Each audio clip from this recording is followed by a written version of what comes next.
Hi, I'm Fran Tarkin, and I have with me Santo Stevens. Santo played football. He's been in business. He's got a great ministry. He's got success. Santo, welcome. Thanks, Fran.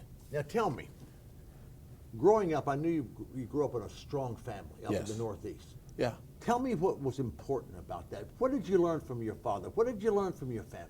Well, the biggest thing, several years ago, there was death in the family. My grandmother passed. Yeah. And during that time, I walked downstairs, and my dad was sitting in the kitchen by himself. Yeah. And, a lot of times as men, to get our thoughts together, we got to get by ourselves. Yeah. And so he's sitting in there by himself. As a kid, you kind of, just kind of fall in there and see what he's talking about, see what he's thinking about. I said, Dad, what's the deal? What's going on? What are you thinking about? He says, he said, I think about times like this, and I realize that there's nothing that we can't accomplish as long as we're together. He said, the minute that anything segments us, separates us, breaks us apart, pulls us away from one another in mentality, we can be defeated. But as long as we realize the strength that we have by coming together, we can get through anything.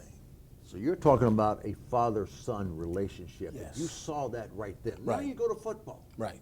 You played college football. Was it Rutgers? Temple. Temple. You played at Temple. Rutgers. Let's not even say that. You played at Temple. At Temple, yes. You didn't play quarterback. You're too big. You played linebacker. Played linebacker. Played the National Football League. Inside linebacker, yes. Played the National Football League. For who? The Chiefs, Cincinnati, and the Jaguars. So how does this translate? Now you've gone and you understood this foundationally from your father. Mm-hmm. Well, and now you come into pro football. What came out of that to make you successful there? In college, in pro football, what? That same concept that he and I shared, and I must have been, I couldn't have been much older than about 15 when I got it.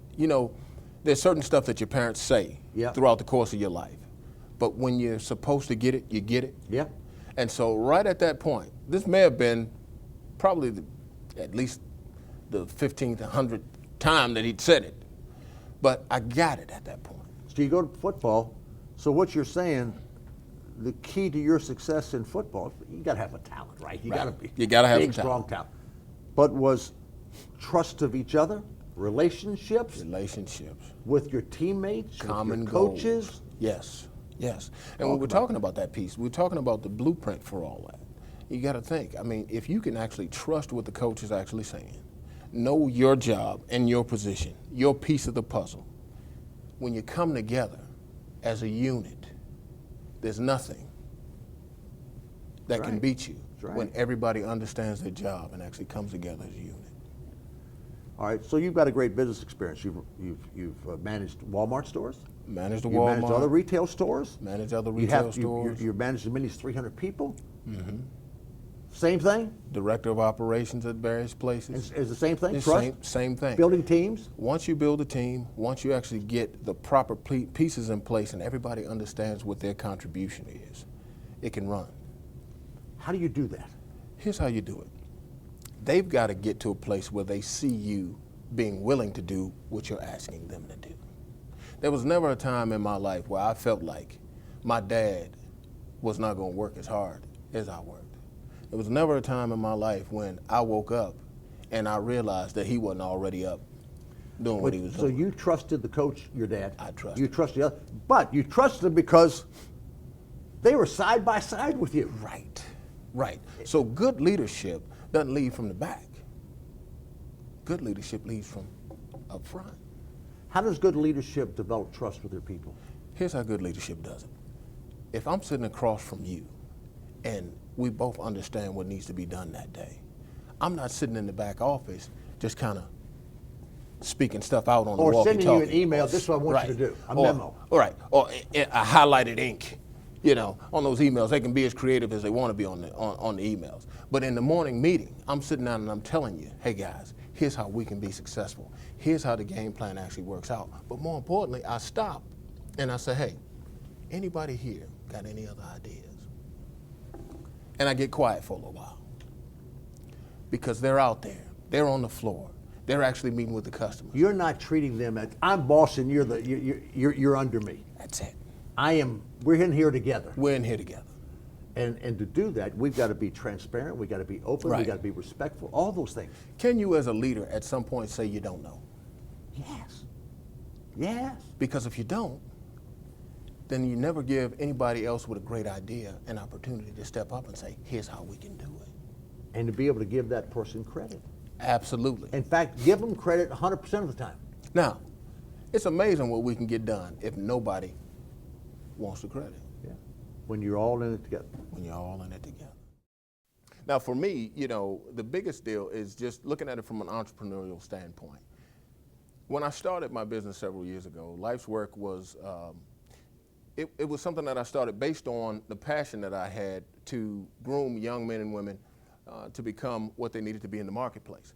The biggest part for me was just having them to understand when they came in to present themselves that it was a big deal in that first 10 seconds. You only get one opportunity to make a first impression. You are selling yourself essentially. So when you walk in, you've got to know what it is that you came to do. A lot of times as an athlete, you go and you do what you do based on what the game plan actually is. I know for me, I take the same mentality or attitude towards business as well. I know as a special teams player, a lot of times I would go, and my job was not to be on film. My job was not to be the guy that actually was the guy that went to the Pro Bowl. My job was not to be the guy that actually showed up on the replay even. Most of the time, my job was the guy that would actually just show up, blow up, spill the play, whatever the case was. I was usually on the ground when it was over. When I was on the ground, the other guy was actually getting all the accolades. I would actually just go back and do my job, okay? So as an entrepreneur, a lot of times you're not gonna be in the forefront, but what you have to sell folks on is your ability to actually do the job, and even more importantly, you have to sell them on the idea that you are actually sold on what it is that you're selling. Because if you're not, then what's the point? Why are you even here?